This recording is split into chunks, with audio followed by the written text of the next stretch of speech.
आता ही इच्छा इतक्या लवकर पूर्ण होते की आपल्याला ते सांभाळायची कॅपॅसिटीच नसते. एखाद्याने एखादी गोष्ट मागितली आणि उदाहरणार्थ समजा की त्याने सांगितलं की मला एक 10 तोळ्याचा काहीतरी दागिना पाहिजे. त्याच्या समोर तो येऊन बसला, आला त्याच्या कर्माने, पण त्याला सांभाळायची कॅपॅसिटी त्याच्यामध्ये येत नाही.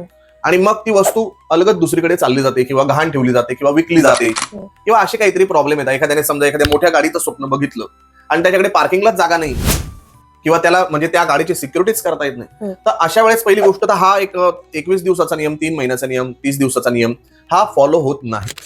याला आपला आळस किंवा आपले धरसोड वृत्ती किंवा या गोष्टीवर विश्वास नसणे या गोष्टी होतात. त्यामुळे आपण फोर्सफुली पहिले ही गोष्ट मला मिळाली आहे हा प्रचंड विश्वास ठेवणं, मग बाकीचं सामर्थ्य वगैरे हे आपोआप येतं.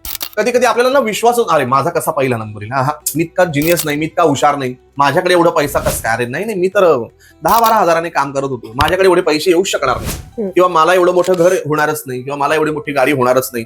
हा पहिले मनाच्या कुठल्या तरी कोपऱ्यात तीव्र विचार असतो, त्यामुळे ह्या गोष्टी होत नाही. तर याला बिलीव्ह सिस्टीम म्हणतात, की पूर्णपणे सोडून द्या सगळं, कसं होईल काय होईल. तुम्ही फोर्सफुली फक्त या गोष्टी तीव्र इच्छेने की ही गोष्ट मला प्राप्त झालेली आहे अशा हिशोबाने हा लिहिण्याचा नियम तुम्ही चालू ठेवा.